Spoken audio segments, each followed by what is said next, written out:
Bom, o assunto que venho tratar aqui nesse expediente final é algo que tem me chocado muito diante do não reconhecimento da dignidade humana das nossas crianças e adolescentes e meninas. É importante dizer que meninas, crianças, não são mães e estuprador não é pai. E a gente tem visto no Congresso Nacional um PDL da pedofilia avançando, inclusive, porque, por óbvio, quando se tenta impedir o aborto apresentado e conseguido, né, por lei, exatamente diante de estupro de vulneráveis, a gente observa o quanto que a tentativa, e sob um olhar religioso, de impedir que essas crianças estupradas possam ter, a partir de uma ordem judicial, uma gravidez interrompida, sem dúvida nenhuma, a gente prezar pela educação, pela possibilidade dessa criança, dessa adolescente, não crescer colocada sobre uma situação de culpa, uma situação, muitas vezes, de depressão, e uma situação onde o seu corpo, as suas vontades, os seus desejos não foram respeitados. Então, por isso, nós também entramos aqui, e quero lamentar a postura da Prefeitura do Rio de Janeiro, que parece ignorar os direitos sexuais e reprodutivos das nossas crianças e adolescentes, quando garantiu aí na cidade do Rio de Janeiro uma semana de combate ao aborto.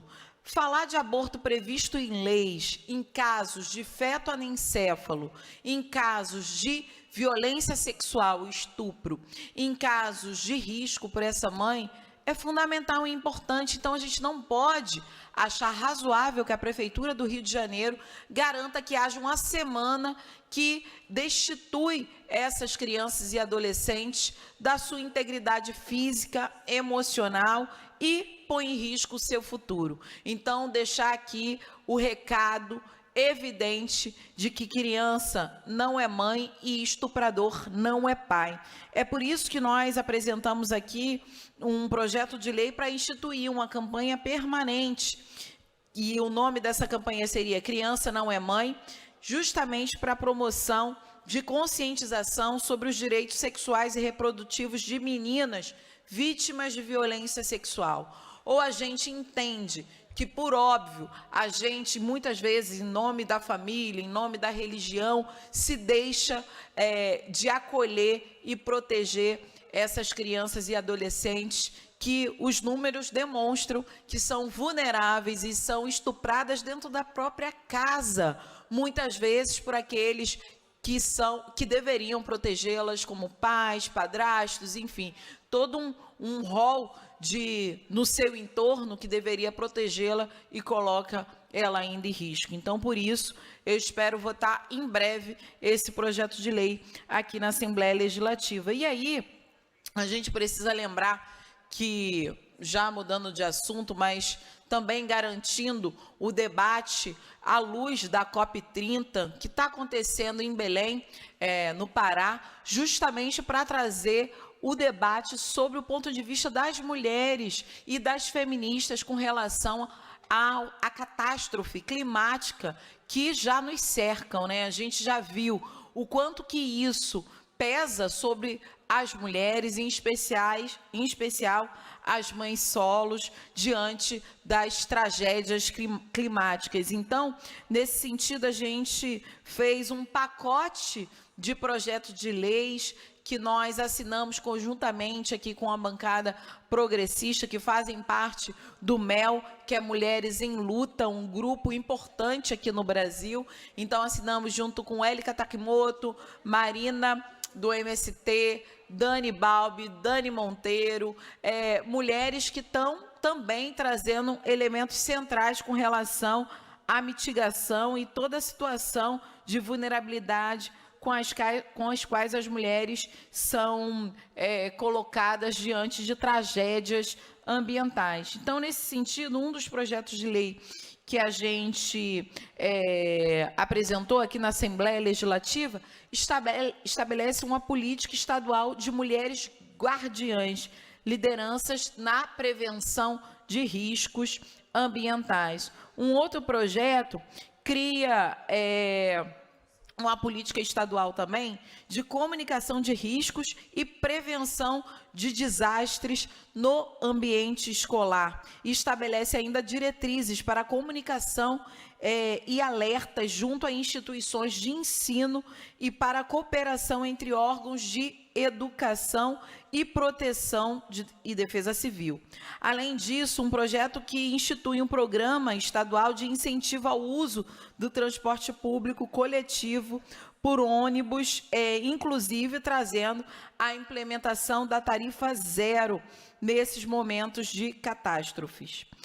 Também uma política estadual que estabelece o alerta clima nas escolas, justamente para a gente tratar dessas questões. Então, um pacote de projetos de lei pensando no papel das mulheres, no papel da educação, enfim, no papel da sociedade diante da crise e da catástrofe climática que a gente está vivendo e que, diante da ineficiência e incapacidade de um Estado de prever essa situação ou de fazer ações que garantam a prevenção de maneira concreta, a gente tem olhado para as mulheres como pessoas fundamentais nesse processo. E aí, para além daquilo que a gente fala das catástrofes do nosso cotidiano, e uma tragédia apaga a outra, eu não quero que seja apagado o massacre de 121 pessoas no Complexo da Penha, da Alemão, feita pelo governador Cláudio Castro.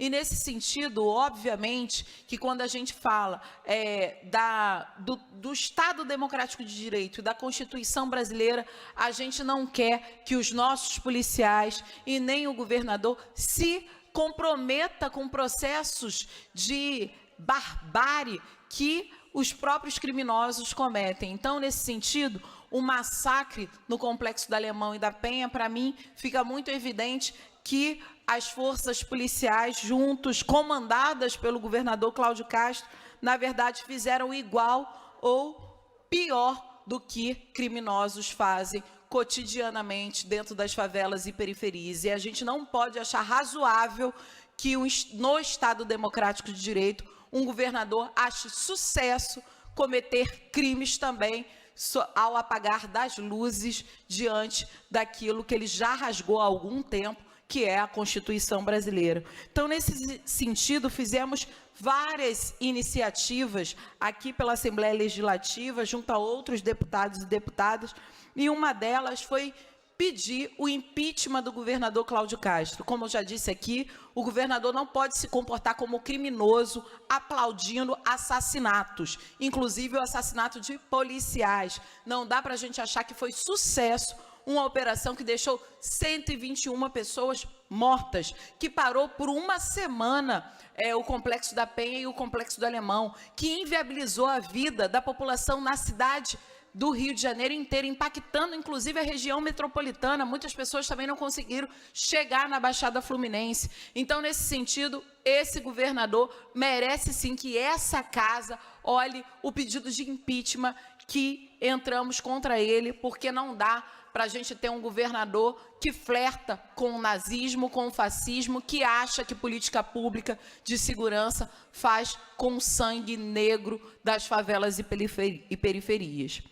Para além disso, também considero que hoje, no Rio de Janeiro, os organismos que deveriam investigar o que de fato aconteceu no Complexo do Alemão estão aí contaminados diante de uma situação que até o ego do governador Cláudio Castro, que nunca teve tão inflado, mas foi inflado diante da chacina que ele cometeu no Complexo da Penha e do Alemão, a gente não vê hoje com capacidade moral, ética e política de investigar de maneira imparcial o que de fato aconteceu no Complexo do Alemão e da Penha. Por isso, pedimos a federalização das investigações, à Procuradoria-Geral da República, para que a gente tenha respostas concretas. Não é possível que, no Estado Democrático de Direito, a maior chacina cometida no Estado brasileiro seja vista como um sucesso e não tenha uma investigação imparcial que possa nos apontar o que de fato, em que condições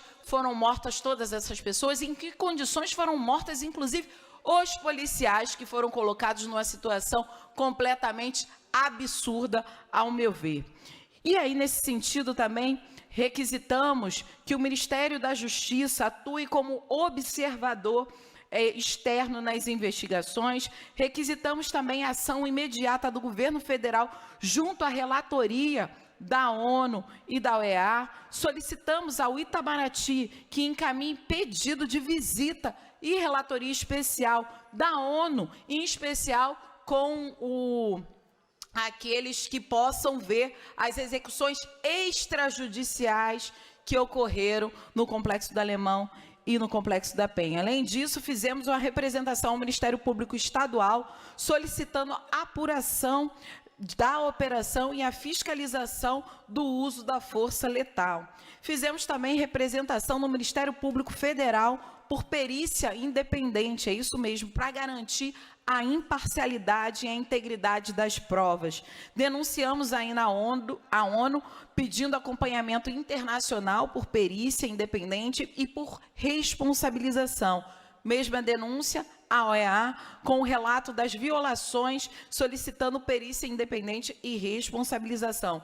Também fizemos pedidos de acompanhamento de investigação e perícia independente ao Conselho Nacional de Direitos Humanos. Cobranças também ao governador do Rio sobre o planejamento e execução da operação e o balanço oficial sobre os mortos, presos e feridos. Pedimos também ao mecanismo estadual e ao mecanismo nacional de prevenção e combate à tortura para que atue como observadores independentes desse massacre. E ofício à Secretaria Municipal de Saúde do Rio, solicitando um protocolo de atendimento e acolhimento psicológico às famílias das vítimas. E é super importante que, diante desse bloco de iniciativas, diante do maior massacre que o Estado brasileiro já vivenciou e já viu, nós não podemos deixar que o governador Cláudio Castro rasgue a Constituição brasileira. Não temos pena de morte no Brasil, mas o governador aplica todos os dias no chão da favela e da periferia. E diz que é com inteligência. Mas que inteligência é essa onde se mata pessoas, onde se deixa policiais serem mortos? Isso, para mim, não é inteligência. Inclusive, quando a gente olha o orçamento do Estado, são 13 bilhões para a segurança pública e sequer não chega a 1% o investimento em inteligência e informação. Se não há orçamento, não há prioridade de investigação e inteligência, mas há prioridade na matança, porque é isso que faz o governador ganhar voto para si próprio e para a cúpula da polícia, que quer toda se candidatar no próximo pleito.